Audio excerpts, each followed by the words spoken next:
Ladies and gentlemen, today Malaysians celebrate Malaysia Day, the day our country became whole and our people become united.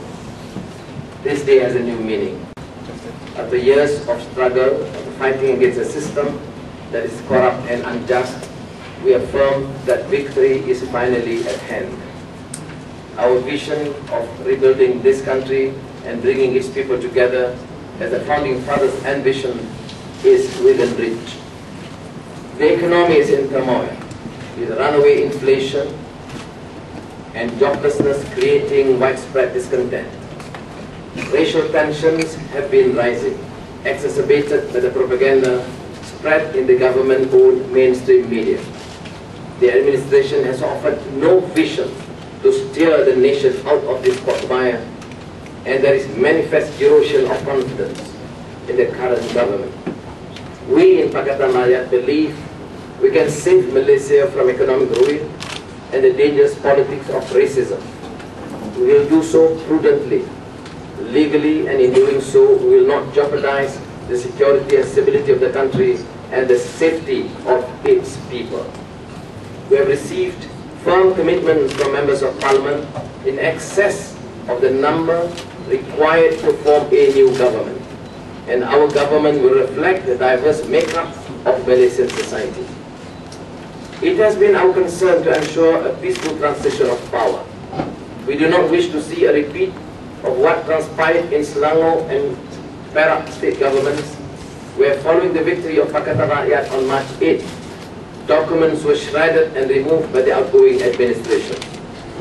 We further advise radical elements within BN against the abuse of state power to unlawfully harass and detain our supporters. The immediate investigation by the ACA of Datuk Sri Yong Teck Lee after the announcement by SAPP of its intention to move a motion of no confidence against Datuk Sri Anwar Ibrahim is another example of the tactics we reject. The use of the ISA, as happened to MP Teresa Kok, would be an unlawful impediment to the transition process. In the light of these serious concerns, yesterday, leaders of Pakatan Rakyat sent a letter handed over by Dr. Hatta Ramli, Johari Abdul, and MP Anthony Luke to the Prime Minister at 2:30 p.m.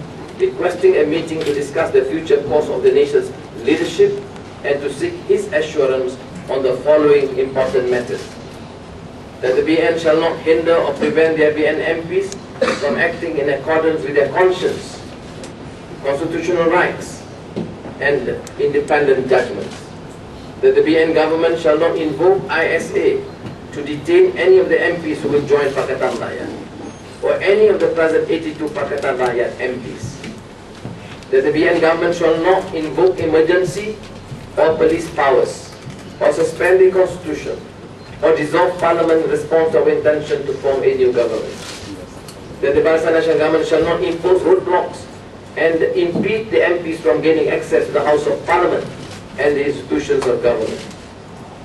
We believe that Prime Minister Abdullah Badawi will share Pakatan Rakyat's concern for the welfare of the people and security of the nation. We are confident that Prime Minister Abdullah will ensure that BN will act constitutionally and democratically to ensure that the transition will be peaceful and that there will be no action taken to sabotage the wishes of the people or play on racial tensions in the country. We appeal to all quarters in Malaysian society to understand our intentions are for the betterment of Malaysian society. The mainstream media, in particular TM, TV3, Utusan Malaysia, should accept the reality of these historic times and report fairly, accurately, and without bias. Enough of this charade of demonizing people to placate the political masters. The responsible tact that is used by the media to obfuscate issues, attack opposition supporters, and instigate racial tensions must end immediately. Following our meeting with the Prime Minister, inshallah, we intend to proceed with the framework established by the Federal Constitution in the formation of a new government with the assent of Yang di-Pertuan Agong. Terima kasih.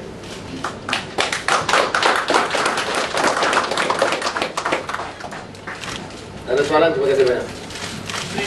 Ya.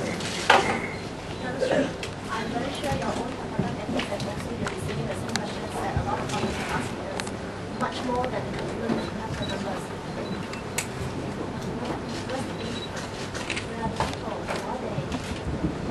Yeah.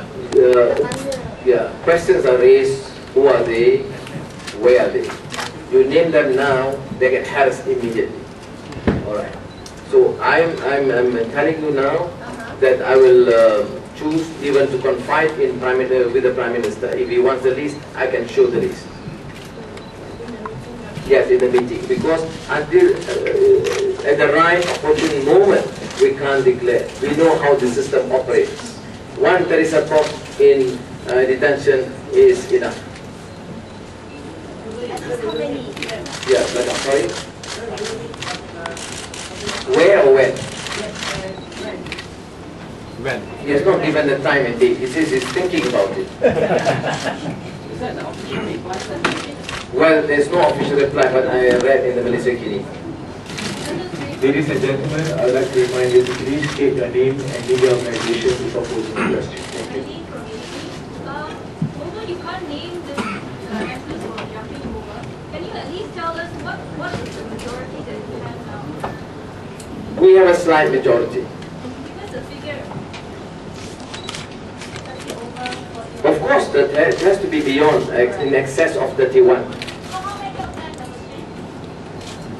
As of now, He kept increasing by the hour. I'm not joking. I'm not joking. This morning, I received a note, a signed note from another member. Okay. What do you want to know? You want to know whether we have the numbers. We have the numbers. Yeah. Why do you, to me, for now, it's not of major consequence what number it is. The important thing, we have in excess of the required number. Yes. Can you confirm whether these include also members of the present government?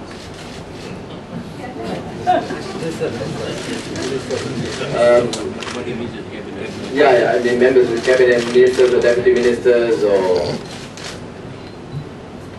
we have enough numbers. Alexander Zulkarnain Arsudia Jakarta. Datuk Sri, jika Abdullah Badawi menolak untuk bertemu dengan Datuk Sri, apa yang akan Datuk Sri lakukan? Dalam menurut keputusan rakan-rakan dalam pimpinan Pakatan Rakyat, kita harus berikan beliau sedikit tempo.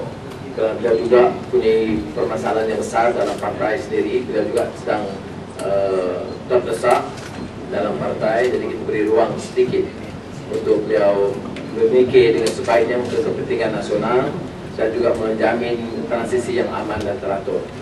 Jadi, pembentukan kerajaan baru ini, pemerintahan baru ini tertunda karena Datuk Sri belum bertemu dengan Datuk Sri Abdul Ahmad Badawi. Ya, tertunda beberapa hari untuk melayani, memberikan ruang kepada Perdana Menteri dan keduanya untuk memastikan bahwa transisi ini aman dan teratur. Kalau kerana ini perkiraan utama kita, supaya langkah ini biar benar-benar konstitusional dan keduanya benar-benar aman dan teratur. Please state your name and media organization first before posing your question. Thank you. demonstrating collectively the president to know how many do you have, Dr. Sri? Do you agree with me? Yes. Yeah, thank you very much. To me, what is important is we have a number in excess of 31. What is so critical having the number of majority? The majority number will come in time. Will you fix a deadline for Bakla to meet Pakatan Rakyat? Yeah, we have not given any ultimatum to Prime Minister Abdullah. We have said that it is of national importance, extremely urgent, and it is incumbent for any sitting Prime Minister to respond positively in the interest of the nation and not just to appease the upheavals and turmoil within UMNO. Edin Cook from ABC Radio. Just a question, how can you assume that given the murky situation in which UMNO is in, that it is Prime Minister Abdullah who appears to be walking with shattered kneecaps, who can assure this transition, this smooth transition that you plan, given there are many other people who seem to be in control at the moment? For now, we have to deal with the Prime Minister. So I mean, officially, he is the Prime Minister. So you will have to be fully responsible and accountable.